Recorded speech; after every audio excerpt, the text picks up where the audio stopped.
भजन संहिता अध्याय 141। भजन संहिता अध्याय 141। हे यहोवा, मैंने तुझे पुकारा है, मेरे लिए फुर्ती कर। जब मैं तुझको पुकारूं, तब मेरी ओर कान लगा। मेरी प्रार्थना तेरे सामने सुगंध धूप और मेरा हाथ फैलाना संध्याकाल का अन्न बलि ठहरे। हे यहोवा, मेरे मुख पर पहरा बैठा, मेरे होठों के द्वार की रखवाली कर। मेरा मन किसी बुरी बात की ओर फिरने न दे। मैं अनर्थकारी पुरुषों के संग दुष्ट कामों में न लगूं, और मैं उनके स्वादिष्ट भोजन वस्तु में से कुछ न खाऊं। धर्मी मुझको मारे तो यह कृपा मानी जाएगी, और वह मुझे ताड़ न दे तो यह मेरे सिर पर का तेल ठहरेगा। मेरा सिर उससे इनकार न करेगा। लोगों के बुरे काम करने पर भी मैं प्रार्थना में लवलीन रहूंगा।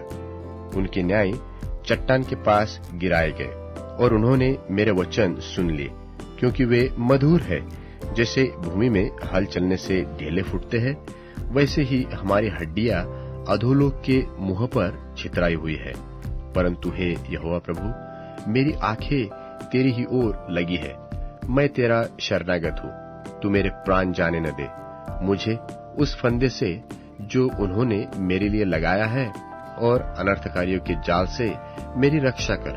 दुष्ट लोग अपने जालों में आप ही फंसे, और मैं बच निकलूंगा।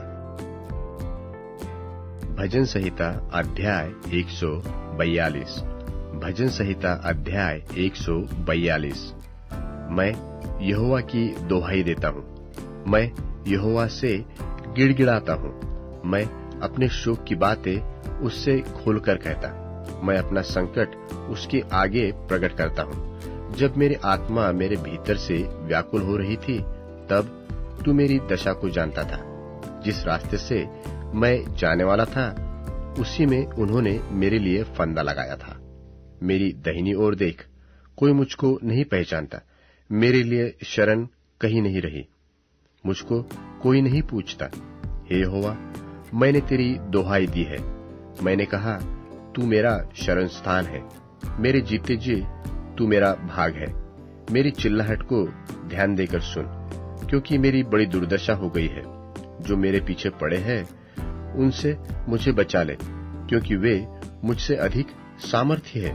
मुझको बंदी गृह से निकाल, कि मैं तेरे नाम का धन्यवाद करूं। धर्मी लोग मेरे चारों ओर आएंगे, क्योंकि तू मेरा उपकार करेगा। भजन संहिता अध्याय 143। भजन संहिता अध्याय 143।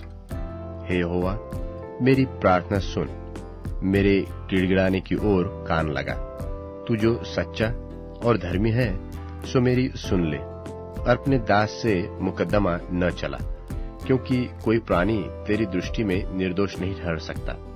शत्रु तो मेरे प्राण का ग्राहक हुआ है।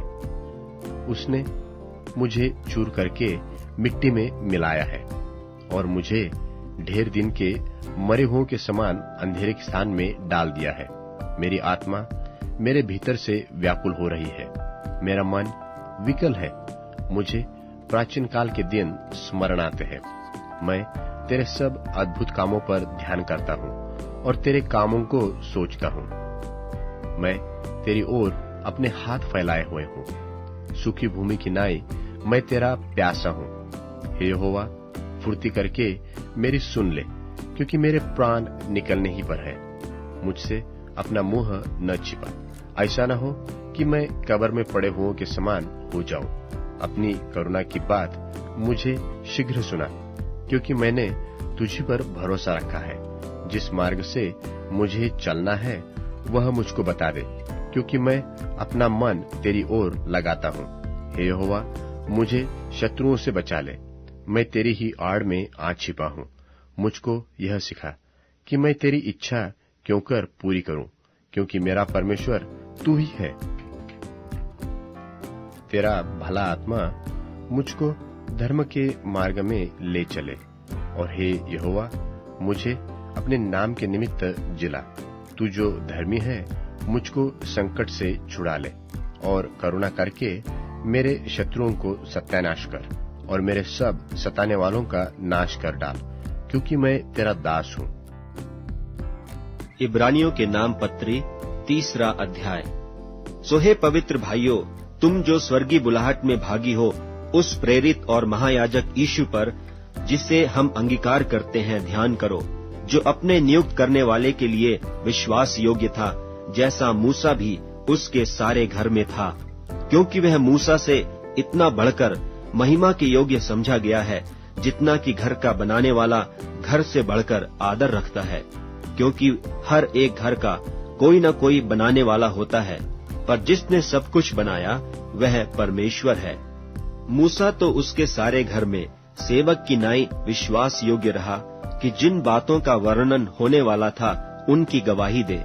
पर मसीह पुत्र की नाई उसके घर का अधिकारी है, और उसका घर हम हैं।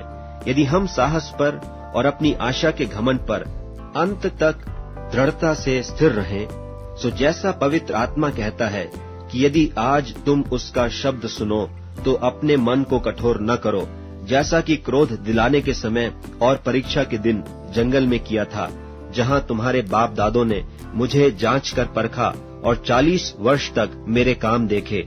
इस कारण मैं उस समय के लोगों से रूठा रहा और कहा कि इनके मन सदा भटकते रहते हैं और इन्होंने मेरे मार्गों को नहीं पहचाना। तब मैंने क्रोध में आकर शपथ खाई कि वे मेरे विश्राम में प्रवेश करने न पाएंगे। हे भाइयों, चौकस रहो कि तुम में ऐसा बुरा और अविश्वासी न मन हो जो जीवते परमेश्वर से दूर हट जाए। वरन जिस दिन तक आज का दिन कहा जाता है, हर दिन एक दूसरे को समझाते रहो, ऐसा न हो कि तुम में से कोई जन पाप के छल में आकर कठोर हो जाए। क्योंकि हम मसीह के भागी हुए हैं, यदि हम अपने प्रथम भरोसे पर अंत तक दृढ़ता से स्थिर रहें, जैसा कहा जाता है कि यदि आज तुम उसका शब्द सुनो तो अपने मनों को कठोर न करो, जैसा कि क्रोध दिलाने के समय किया था। भला किन लोगों ने सुनकर क्रोध दिलाया?